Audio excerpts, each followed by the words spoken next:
Sabasta Entertainment. Fresh news. Down भएको Nepali film क्षेत्र यस बीचमा निस्किएका विवाद र आरोप प्रत्यारोपले झनै खस्किएको छ। देश कोरोनाको महामारीले थलिएको बेला यो क्षेत्र सस्तो चर्चामा अगाडि रह्यो। फिल्मका कार्य विगत 3 महिनादेखि ठप्प छन्।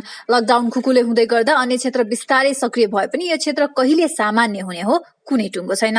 यस्तो विषम परिस्थितिमा फिल्म क्षेत्र असामान्य बन्दै गएको छ। लकडाउन सुरु भएसँगै अभिनेत्री सुषमा कार्की र पूजा शर्मा बीचको झगडा लाइमलाइटमा रह्यो। त्यसपछि वर्षा राउत, मनिषा कोइराला, दीपा श्रीनिरौला, दीपक राजगिरी, रवि लामिछाने, पूजा शर्मासँग जोडिएका विवादले चर्चा पाए।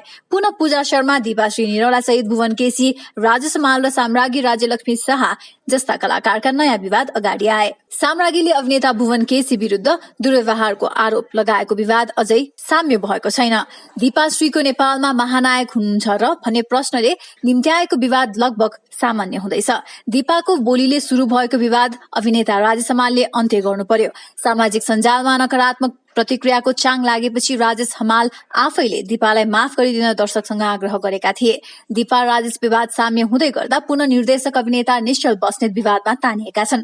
उनले 5 वर्ष अगाडि सञ्चारकर्मी ऋषि धमलासँग दिएको अन्तर्वार्ता अहिले आएर भाइरल भइरहेको छ। 2072 साल कार्तिक 16 गते हिमालयन टेलिभिजनको युट्युब च्यानलमा सार्वजनिक भएको उक्त कार्यक्रममा निश्चलले भनेका छन्, राजेश दाईको पछिल्लो कुन चलचित्र चलेको छ, भुवन दाईको कुन चलचित्र चलेको छ। त्यसपछि प्रस्तोता धमलाले प्रश्न गर्छन्, त्यसो भए अहिले चलेको चलचित्र कुन हो त? निश्चल जवाफ फर्काउँछन्, अहिले नाम चलेको रेखाजीको फिल्म, राजेश दाईको फिल्म, भुवन दाईको फिल्म अलिअलि हेरेको छु, मेरो लागि त चलेको जस्तो लाग्दैन। फेरि धमला प्रश्न गर्छन्, आजको दिनमा नेपालको नम्बर 1 हिरोइनको? निश्चल फेरि जवाफ दिन्छन्, नम्बर 1 हिरो हिरोइन नै नेपालमा छैन, नम्बर 1 हिरो हिरोइन नै छैन नेपालमा, स्टार र सुपरस्टार पनि छैन नेपालमा। धमला पुनः प्रश्न गर्छन्, त्यसो भए लथालिङ्ग भताभुङ्ग छ नेपाली चलचित्र? त्यसपछि निश्चल भन्छन्, लथालिङ्ग र भताभुङ्ग थियो, तर अहिले जुन किसिमको चलचित्र बनिरहेको छ त्यसले नयाँ बाटो देखाउँदैछ र हामीले बाटो बनाउँदैछौँ। यो 48 सेकेन्डको अन्तर्वार्ताको टुक्रालाई अहिले केही फिल्मकर्मी र दर्शकले शेयर गरेर निश्चलको बोलीमा आपत्ति जनाइरहेका छन्। उनीहरूको प्रश्न छ, के नेपालमा स्टार सुपरस्टार कलाकार नै छैनन् त? राजेश हमालको महानायक उपाधिलाई लिएर बहस सृजना भइरहेको समयमा एक चल्तीका निर्देशकले नेपालमा स्टार र सुपरस्टार कलाकार नै छैनन् भनेको अन्तर्वार्ताले बहसमा प्रश्न खडा गर्छ। कबड्डी रिलिज ताका निश्चलले यो अन्तर्वार्ता दिएका थिए। उक्त फिल्ममा निश्चल कलाकार र कार्यकारी निर्माताको रूपमा थिए। यो समयमा निश्चलले निर्देशन र अभिनय गरेको लुट, तलकजन भर्सेस टुल्के सहित फिटकिरी र कबड्डी रिलिज भइसकेका थिए। तपाईहरूलाई के लाग्छ, नेपालमा अहिलेसम्म स्टार र सुपरस्टार भन्न लायक कलाकार नै जन्मिएका छैनन् त? आफ्नो मत राख्न नभुल्नुहोला। यही बीचमा नेपालका पुराना स्क्रिप्ट राइटर ममता श्रेष्ठ लेख्छन्, माफ गर्नुहोला, हिलो छ्यापेको होइन, बोल्न जान्नु पर्यो नि, नेपालमा हिरो हिरोइन नै छैन रे। राजेश हमाल, भुवन केसी, शिव श्रेष्ठ, रेखा थापा, निखिल स्टार नै होइन रे। त्यसो भए व्यावसायिक चलचित्र सिन्दुरदेखि आजसम्म यो क्षेत्रलाई यिनीहरूले हाँकेको हो र? अग्रजहरूको सम्मान गर्न जान्दैनन् यिनीहरूले। यिनीहरू चाहिँ को हुन्? जेम्स क्यामेरुन कि स्पिलबर्ग कि यश चोपडा कि तुलसी घिमिरे कि शिव रेग्मी? सर्वेक्षणको लागि कमेन्ट गर्नुहोला। उनले यस विषयमा आफ्नो फेसबुकमा टिप्पणी यसरी लेखेका छन्, कृपया राम्रो खालको कमेन्ट गर्न नभुल्नुहोला। राजेश दाईले खेलेको चलचित्र पछिल्लो समयमा आएर कुन चलचित्र चलेछ? भुवन दाईले खेलेको पछिल्लो समयमा आएर चलचित्र कुन चलचित्र चलेछ? छैन नि।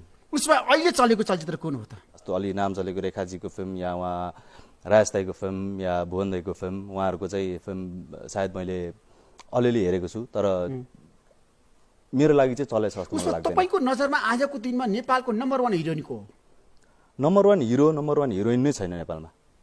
छैन, स्टार नै छैन, त्यही भएर प्रब्लम। सुपरस्टार पनि छैन, कोही छैन। त्यसै चलिरहेछ नेपाली चलचित्र, त्यसै चाहिँ चलिरहेको छैन। लथालिङ्ग भताभुङ्ग छ नेपाली चलचित्र। लथालिङ्ग भताभुङ्ग थियो, तर अहिले जुन किसिमको फिल्म बनिरहेछ त्यसले चाहिँ एउटा बाटो देखाउँदैछ र हामी बाटो बनाउँदैछौँ। क्षेत्रलाई अलिकति गहिराईमा बुझेर बोलेको भए त्यस्ता फितलो अभिव्यक्ति आउँदैन थियो होला। उनी अगाडि भन्छन्, कला क्षेत्रमै केही गरिरहनु भएको उहाँलाई शुभकामना दिन चाहन्छु। दोस्रो कुरा, उहाँमा खै के अन्योलता छ? मलाई सम्मान नगरे पनि कलाकारिता क्षेत्रलाई त सम्मान गर्नुहुन्छ होला नि, र कलाकारिता क्षेत्र आफैमा क्षेत्र बन्दैन।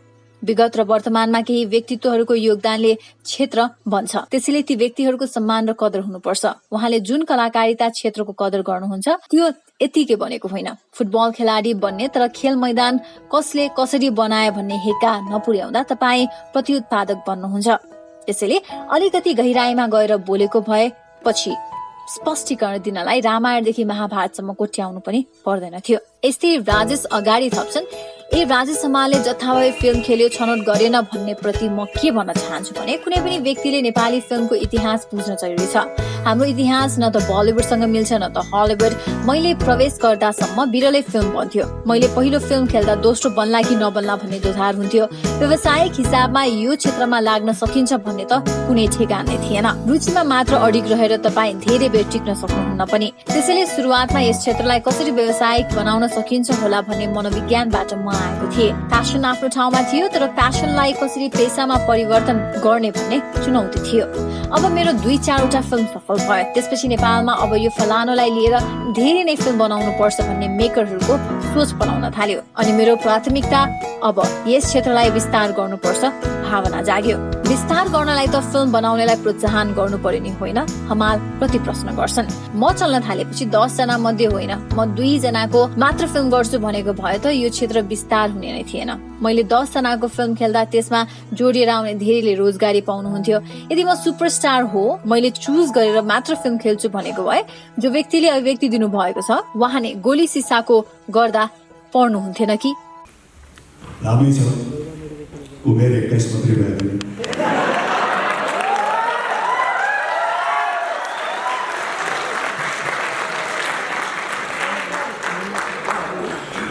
धनी 32-33 वर्ष भयो चलचित्र क्षेत्रमा लागेको र त्यो बेलामा जब मैले चलचित्रमा प्रवेश गर्छु या नेपाली चलचित्रमा चाहिँ खेल्छु भन्दाखेरि त्यो बेलामा यतिका लामो अवधिसम्म यसलाई यसरी निरन्तरता दिन सकिन्छ भन्ने चाहिँ मलाई कहीँबाट पनि एउटा झिनो मसिनो पनि कुनै आधार थिएन। र त्यस्तो दृष्टिकोणबाट त्यस्तो मनोविज्ञानबाट चाहिँ मैले यो क्षेत्रमा आफ्नो पहिलो पाइला सारेको हो। र यहाँहरूमध्ये कतिलाई थाहा छ कि छैन कि मेरो पहिलो घाँस भनिन्छ नि, पहिलो घाँसमै पनि ढुङ्गा परेको थियो। यस मानेमा कि मैले जब पहिलो चलचित्र गरेको थिएँ आजभन्दा 33-34 वर्ष अगाडि, त्यो चलचित्र मैले छायाङ्कन गर्दा गर्दै 5-10% मात्रै छायाङ्कन गरिसकेपछि चाहिँ त्यो चलचित्र छोड्नु परेको थियो। र मलाई त्यो चलचित्रबाट चाहिँ नि छोड्न बाध्य गराउने कारण चाहिँ नि हाम्रो निर्देशकजी र त्यसका अन्य टेक्निकल पक्षका व्यक्तिहरूले चाहिँ यो व्यक्तिले अब एक्टिङ गर्न सक्दैन, यो चाहिँ सक्षम भएन, त्यस कारण तपाईँले यो चलचित्र अब गर्न सक्नुहुन्न, तपाईँ अब अलिअलि हामीले सुटिङ त गऱ्यौँ तर तपाईँ यो चलचित्रबाट चाहिँ नि हट्नु पऱ्यो भनेर उहाँहरूले भन्नुभयो। र त्यसरी मेरो सुरुवात भएको हो। पहिलो चलचित्र मैले 5-10% छायाङ्कन गरिसकेपछि पनि त्यो चलचित्रबाट मैले बिदा लिएर चाहिँ गएको। तर त्यो बेलामा एउटा अद्भुत एउटा कुरा के हुँदो रहेछ भने अब त्यो सायद उमेरले गरेर हो कि आफूले जे गर्न चाहेको छु त्यसप्रति चाहिँ भरपुर आत्मविश्वास भएर हो कि त्यो पहिल्यै घाँसमा ढुङ्गा हुँदाहुँदै पनि म हतोत्साहित भएन। मैले त्यसलाई कसरी लिएँ भने यो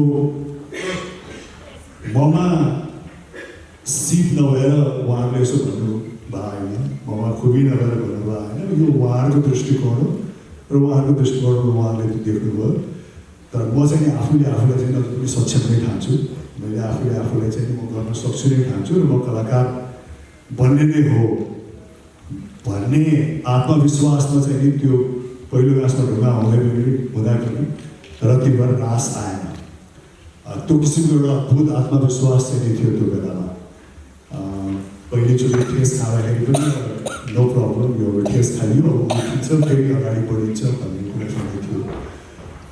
र त्यही मनोविज्ञानले चाहिँ काम गर्यो र संयोगवश के भयो भने अर्को 2 वर्षपछि जो व्यक्तिहरूले चाहिँ मलाई तपाईँ कलाकार बन्न सक्नुहुन्न, चलचित्रमा खेल्न सक्नुहुन्न भन्नुभएको थियो, त्यही टिमले नै मलाई फेरि अर्को चलचित्रसँग आबद्ध गर्नको लागि चाहिँ मलाई उहाँहरूले सम्पर्क गर्नुभयो 2 वर्षपछि। र उहाँले भन्नुभयो हामी अर्को चलचित्र बनाउँदैछौँ, पहिलो अनुभव त हामीसँग यस्तो भएको थियो तर तपाईँ यो सोचाइ गर्नुहुन्छ कि हुँदैन भनेर मलाई लाग्यो। उहाँले जुन 5-10% जति खिच्नु भएको थियो त्यसलाई कतै न कतै गएर उहाँले रफली हेर्नुभयो होला र स्क्रिनमा हेरिसकेपछि उहाँले केही न केही अलिकति दम चाहिँ देख्नुभयो जस्तो लाग्यो। त्यसरी चाहिँ दोस्रो 2 वर्षपछि त्यसको पश्चात चाहिँ उहाँहरूकै सेम टिम आएर उहाँहरूले मलाई अप्रोच गर्नुभयो र मेरो पहिलो थालनी चाहिँ त्यसरी भयो। त्यो चलचित्रको नाम युगदेखि युगसम्म थियो। युगदेखि युगसम्म गर्दाखेरि पनि मलाई खासै मेरो अगाडिको यात्रा के हुन्छ कलाकारितालाई लिएर नेपालमा चलचित्रलाई लिएर भन्नेमा चाहिँ म एकदमै अन्यल थिएँ। अन्यल यस मानेमा कि मेरो अगाडि कुनै पनि उदाहरण त खासै थिएन, किनकि हामी त्यो बेलासम्म त्यति चलचित्रहरू पनि बनाउँदैनथ्यौँ। नेपाली चलचित्र क्षेत्र छ भनेर पनि एकदम ढुक्कका साथ भन्ने परिस्थिति थिएन। 2 वर्ष 3 वर्षमा एउटा चलचित्र बन्थ्यो र जो जतिले खेल्नुहुन्थ्यो एउटा आफ्नो सौकको हिसाबले आफ्नो एउटा इच्छाको हिसाबले चाहिँ खेल्नुहुन्थ्यो। एकदमै व्यवसाय हिसाबबाट चाहिँ चलिरहेको पनि थिएन। तर मैले अब युगदेखि युग गरेँ अनि युगदेखि युग गर्दा पनि मलाई अब यो चलचित्र सपोज भोलि गएर हिट भयो भने पनि यसको परिणाम के हुने हो त मलाई फेरि अर्को चलचित्र बन्ने हो कि होइन र यो हिट भइसकेपछि चाहिँ एकदम म पपुलर भएर नेपालमा चलचित्र बन्न भयङ्कर मतलब एकपछि अर्को बन्न थाल्ने हो कि होइन भन्ने कुरामा पनि ठुलो अन्यलता थियो, प्रश्न चिन्ह थियो। किनकि अब अगाडि कुनै उदाहरणै थिएन। अब अहिले त व्यक्तिहरूले भन्नुहुन्छ फलानाले 30 वर्ष गऱ्यो, फलानाले 20 वर्ष गऱ्यो। त्यो बेलामा त त्यस्तो उदाहरण व्यक्तिहरू पनि हुनुहुन्थ्यो र चलचित्रहरू मुस्किलले चाहिँ म आउने बेलासम्म 10-12 चलचित्र नेपाली चलचित्र बनेको थियो होला। एउटा नेपाली चलचित्रको इतिहास नामै भए तापनि त्यो बेलासम्म कमसेकम 40-50 वर्ष अगाडि पहिलो चलचित्र बने तापनि म प्रवेश गर्ने बेलासम्म हार्डली 1 दर्जन चलचित्र बनाएको थियो त्यो समय अवधिमा। त्यस कारण एउटा ठुलो अन्यलता थियो, एउटा ठुलो प्रश्न चिन्ह थियो। पहिलो चलचित्र गर्दाखेरि दोस्रो चलचित्र कहाँबाट आउँछ भन्ने कुरा पनि थाहा थिएन। तर आफूले गर्न चाहेको कुरा गर्न पाउँदाखेरि अत्यन्त नै खुसी लागेको थियो र त्यो आफ्नो काममा मात्रै कन्सन्ट्रेट भइरहेको थिएँ। यसको परिणाम के हुन्छ, यो गरिसकेपछि कहाँ पुगिन्छ भन्ने कुरालाई मध्यनजर राख्नुभन्दा पनि जे हातमा छ जे कुरा गरिरहेको छु त्यो प्रेजेन्टमै कन्सन्ट्रेट गरेर त्यसलाई सक्दो राम्रो गर्ने, आफ्नो तर्फबाट चाहिँ सक्दो प्रयास गर्ने भन्ने चाहिँ मनस्थितिबाट म चाहिँ त्यो चलचित्रमा अगाडि बढेँ। र संजोगवश अहिले पछाडि फर्केर हेर्दाखेरि मेरो चलचित्र यात्रामा मलाई सबैभन्दा खुसी लाग्ने या सबैभन्दा भनौँ न एक हिसाबले गर्व लाग्ने कुरा चाहिँ के हो भने अब यतिका वर्ष चलचित्र गरेँ या विभिन्न भनौँ न विभिन्न पुरस्कारहरू पाएँ, विभिन्न चाहिँ टाइटल्सहरू पाएँ भन्नुभन्दा पनि सबैभन्दा खुसी के लाग्छ भने त्यो पहिलो चलचित्र जब मेरो प्रदर्शन भयो त्यस पश्चात चाहिँ नेपाली चलचित्र उद्योगमा एउटा सानोतिनो क्रान्ति नै भयो। क्रान्ति यस मानेमा कि मैले पहिलो चलचित्र गर्दाखेरि दोस्रो कहाँबाट आउँछ भन्ने परिस्थितिबाट चाहिँ मैले आफ्नो थालनी गरेको त्यो फिल्म रिलिज भएर त्यसलाई जसरी स्वीकार्यो दर्शकहरूले त्यो स्वीकार्ने बित्तिकै त्यो फिल्म रिलिज भएको अर्को 1 वर्ष या 1.5 वर्षपछि चाहिँ म कमसेकम 12-14 घन्टा चाहिँ नेपाली चलचित्रमा काम गर्ने भइसकेको थिएँ। एकैचोटि म 2-3 चलचित्रमा काम गर्ने भइसकेको थिएँ। त्यस कारण त्यो युगदेखि युगले चाहिँ एक किसिमको मैले पनि यही भन्ने गर्छु कि मिनी रेभोल्युसन जस्तो नेपाली चलचित्र उद्योगमा ल्याइदियो।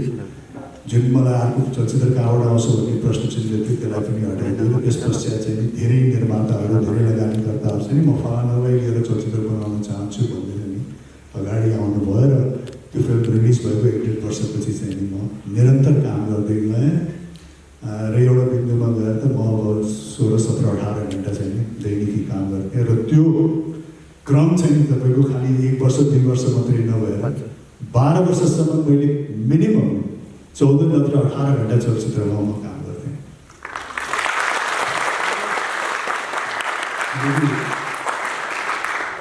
एकैचोटि म धेरै चलचित्रहरूमा पनि आबद्ध थिएँ